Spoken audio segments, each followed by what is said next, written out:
15 বছরের শাসনামল ছেড়ে আওয়ামী লীগ পালিয়ে যাওয়ায় হাততালি দিচ্ছিল বিএনপি। অনেকটা ফাঁকা মাঠে গোল দেওয়ার মতো অবস্থা দেখছিল দীর্ঘদিন ক্ষমতার বাইরে থাকা দলটি। জনগণের খুব কাছাকাছি চলেও এসেছে বিএনপি, অপেক্ষা শুধু ক্ষমতা গ্রহণের। রাজনৈতিক বিশ্লেষকরা মনে করেন 2024 সালের জুলাই বিপ্লবেও সবচেয়ে বেশি সুবিধা পেয়েছে বিএনপি।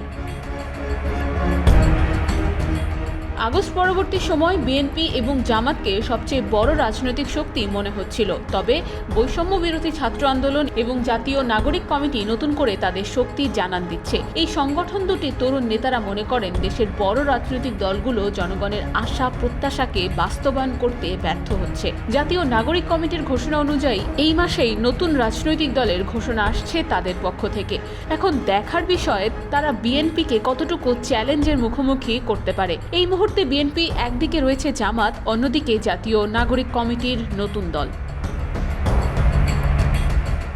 রাজনৈতিক বিশ্লেষকরা মনে করেন জাতীয় নাগরিক কমিটির এই নতুন দল জনগণের মাঝে আলোড়ন সৃষ্টি করতে সক্ষম হবে। তবে তারা বিএনপিকে কতটুকু চ্যালেঞ্জের মুখোমুখি করতে পারবে সেটা এখনও নিশ্চিতভাবে বলা যাচ্ছে না। জাতীয় নাগরিক কমিটির আহ্বায়ক নাসির উদ্দিন পাটোয়ারির ঘোষণা অনুযায়ী এই মাসেই তাদের রাজনৈতিক দলের ঘোষণা আসছে।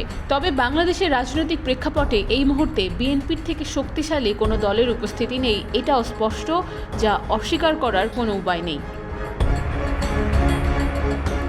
জাতীয় নাগরিক কমিটি এবং বৈষম্য বিরোধী ছাত্র আন্দোলন বাংলাদেশের সাম্প্রতিক রাজনৈতিক প্রেক্ষাপটে গুরুত্বপূর্ণ ভূমিকা পালন করছে। তবে কোনোভাবেই বিএনপি এবং জামায়াতের গুরুত্ব কমিয়ে দেখার সুযোগ নেই বলে মনে করছেন রাজনৈতিক বিশ্লেষকরা।